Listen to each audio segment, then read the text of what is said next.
Hello everyone, आज हम नया टॉपिक स्टार्ट करेंगे वाइट ब्लड सेल्स। इससे पहले हमने ब्लड के बारे में पढ़ा, आरबीसीज के बारे में पढ़ा। आज हम पढ़ेंगे डब्ल्यूबीसीज के बारे में। So let start the topic. White blood cells also called leucocyte. अब हम वाइट ब्लड सेल्स को हम क्या बोलते हैं? ल्यूकोसाइट्स भी बोलते हैं। WBCs have nuclei and a full complement of outer organelles, but they lack hemoglobin. अब WBCs के पास क्या न्यूक्लियस होता है, ठीक है, और उसके पास क्या होता है आउटर ऑर्गेनल्स भी होते हैं जो न्यूक्लियस से बाउंडेड होते हैं, बट उसके पास एक चीज़ नहीं होती है, वो होती है हमारी हीमोग्लोबिन, ठीक है। और वहाँ पे आरबीसीज में क्या था, उसके पास न्यूक्लियस नहीं थी, आउटर ऑर्गेनल्स नहीं थे, बट उसके पास हीमोग्लोबिन था। यहाँ पे क्या है, हीमोग्लोबिन डब्ल्यूबीसीज के पास नहीं होता है, इसी वजह से ये रेड कलर्स की नहीं होती है। WBCs are classified into 2 category, ठीक है। अब WBCs को 2 कैटेगरी में डिफाइन कर दिया गया है, क्लासीफाई कर दिया है। पहला है ग्रैनुलर ल्यूकोसाइट और एग्रैनुलर ल्यूकोसाइट्स। अब हम बात करते हैं ग्रैनुलर ल्यूकोसाइट्स के बारे में। Leucocyte with clearly visible granules. अब क्या होता है, ल्यूकोसाइट्स में क्या होते हैं, बहुत ही विजिबल ग्रैन्यूल्स होते हैं। मतलब उसमें क्या होता है, कोई भी मान लीजिए सेल है, उसमें छोटे छोटे ग्रैन्यूल्स प्रेजेंट होते हैं, ठीक है। तो ऐसे सेल्स जो होते हैं वो ग्रैनुलर सेल्स को बोलते हैं। और वो ये जो सेल्स हैं इनको हम डिस्टिंग्विश कर सकते हैं जब हम उनको लाइट माइक्रोस्कोप में देखते हैं, on the basis of the colour stain पे। ये 3 टाइप के होते हैं, न्यूट्रोफिल, इसिनोफिल एंड बेसोफिल, ठीक है। तो ग्रैनुलर ल्यूकोसाइट हमारे 3 डिफरेंट टाइप्स के होते हैं। अब हम बात करते हैं न्यूट्रोफिल्स के बारे में। न्यूट्रोफिल्स क्या होते हैं? Small granules stain pale lilac nucleus have 2 to 5 lobes connected by thin strand. ये तो बहुत छोटे छोटे ग्रैन्यूल्स प्रेजेंट होते हैं, बहुत छोटे छोटे होते हैं और पेल कलर के स्टेन होते हैं। जब इसमें क्या करते हैं, हम डाई को डालते हैं स्टेनिंग के टाइम पे, तो ये पेल लेलेक मतलब कलर का शो होता है। न्यूक्लियस जो होते हैं, न्यूक्लियस के 2 to 5 लोब्स होते हैं। और ये भी बहुत इंपॉर्टेंट है, कभी कभी पूछ लिया जाता है कि न्यूट्रोफिल्स में कितने लोब्स होते हैं, ठीक है, और किस कलर का होता है, क्या स्टेन्ड आई होती है, ये मोस्ट इम्पॉर्टेंट है। Granule consist of lysosome with enzymes for phagocytosis. अब एक इम्पॉर्टेंट फीचर ये भी आया कि न्यूट्रोफिल जो है वो फैगोसाइटोसिस करते हैं। मीन्स कोई भी बाहर से कोई भी एंटीजन आया या फिर कोई भी पैथोजन आया, ठीक है, जो हमारी बॉडी को हार्म करता है, तो उसको क्या करता है, फैगोसाइट मतलब एक तरीके बहुत सारे सेल्स को एक्टिवेट भी करता है। और जब वो उनका एक्टिवेशन हो जाता है तो वो सेल जो है उसको प्रॉपरली क्या कर देता है, जैसे ये कोई सेल है, ठीक है, ये इसको क्या करेगा, रिकॉग्नाइज कर लेगा और उसके बाद इसको फैगोसाइटिस मतलब एक तरीके से पूरा इसको डेड कर देगा, इसको तोड़ देगा। They are attached to area with infection by chemicals called कीमोटॉक्सिन्स।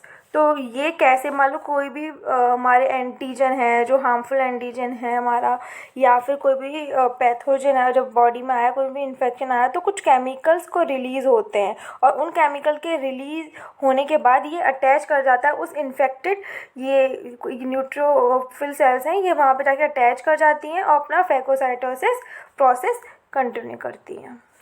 Life span होती है एवरेज 5 डे, मतलब 5 दिन की ही इनकी ज़्यादा लाइफ स्पेन नहीं है, मतलब इससे ज़्यादा है उसके बाद इनकी डेथ हो जाती है। न्यूट्रोफिल्स काउंट जो है 2500 to 8000 पर mm³ होती है, 50 to 70%। अब ये यहाँ पे इम्पॉर्टेंट है कि कितने परसेंटेज होता है और कितनी काउंट है इनका, क्योंकि ये मोस्टली कॉम्पिटिटिव एग्जाम में भी पूछा जाता है।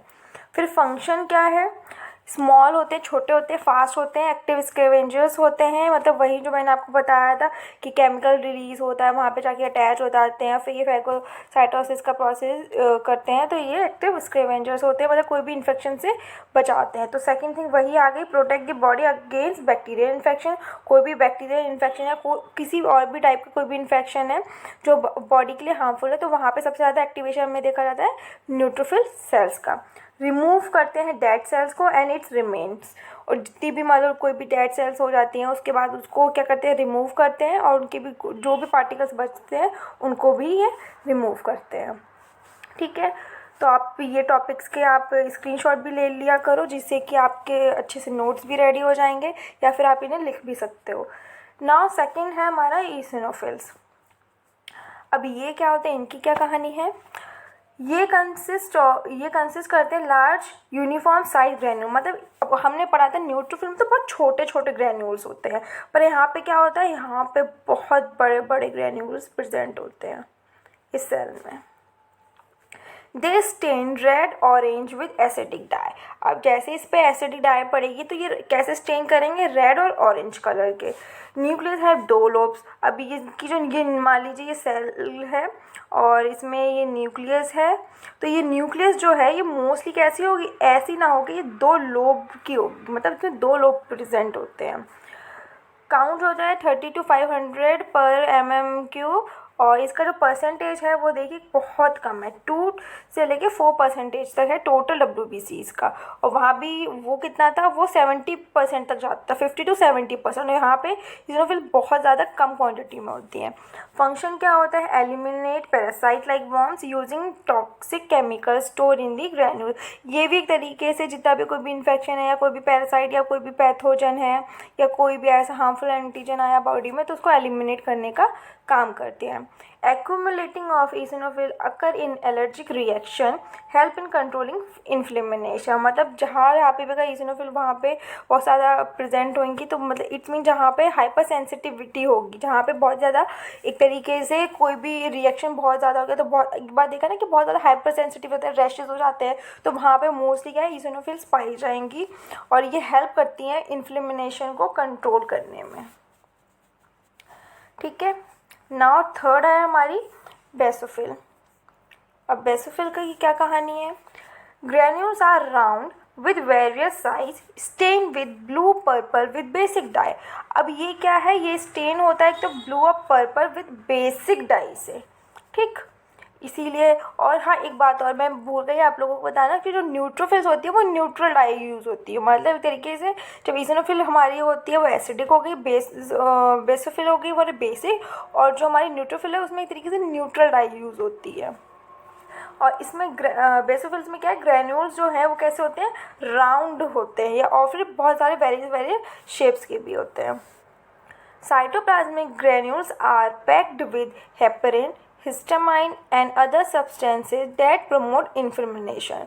जो साइटोप्लाज्मिक ग्रैन्यूल्स हैं वो अलग अलग कुछ प्रोटीन हो गए, कुछ और सब्सटेंसेस हैं, उनके साथ क्या है पैक्ड हैं, जो कि क्या करते हैं, इन्फ्लेमेशन को प्रोटेक्ट करते हैं, मतलब इन्फ्लेमेशन को कम करने का काम करता है। जैसे कोई भी बॉडी है, किसी भी बॉडी पे कोई भी एंटीजन आया, कुछ भी आया तो हम क्या हमने देखा कि रेड हो जाती है, तो उन सबको ये कंट्रोल अप करने का काम करता है बेसोफिल। काउंट अप कितना है, 0.5 to 1% ऑफ टोटल WBC, सबसे कम होता है। फंक्शन क्या है, contain the anti coagulant heparin which prevent blood from clothing. तो क्लॉथिंग ऑफ ब्लड होता है ये उसमें सबसे ज़्यादा इम्पॉर्टेंट होता है। मान लीजिए किसी भी छोटा सा कोई बच्चा है, उसको कोई चोट लग गई है, तो हमने देखते हैं कि पूरे टाइम तो बॉडी से ब्लड नहीं फ्लो होता है, कुछ टाइम के बाद वो ब्लड जो है वो वहाँ पे ब्लड फ्लो होना रुक जाता है। और हमने देखा कहीं भी चोट लगी होती है तो वहाँ पे छोटे छोटे कुछ सेल्स से, जैसे मान लीजिए ये कोई चोट लगी है तो वहाँ पे कुछ छोटे सेल्स की क्या होती है, क्लॉथिंग हो जाती है। तो ये किसका फंक्शन है, ये बेसोफिल सेल्स का फंक्शन है कि यहाँ पे ये बेसोफिल सेल्स आ जाती हैं और ये क्या करती हैं, क्लॉथिंग कर लेती हैं, जिससे कि ब्लड का ओवर एक्सेस से फ्लो बंद हो जाता है, रुक जाता है। ठीक है, और इसमें बहुत बार पूछ लिया जाता है कि ये कौन कौन से सब्सटेंसेस से पैक्ड है, हेपरिन और हिस्टामाइन है, ये आप याद कर लेना। मोस्टली से अभी 11th 12th और BSc लेवल पे तो इतना ज़्यादा नहीं पूछा जाता, पर MCQs में आ सकता है। अगर ये टॉपिक तो फ़िलहाल कंप्लीट हो गया हमारा WBCs का।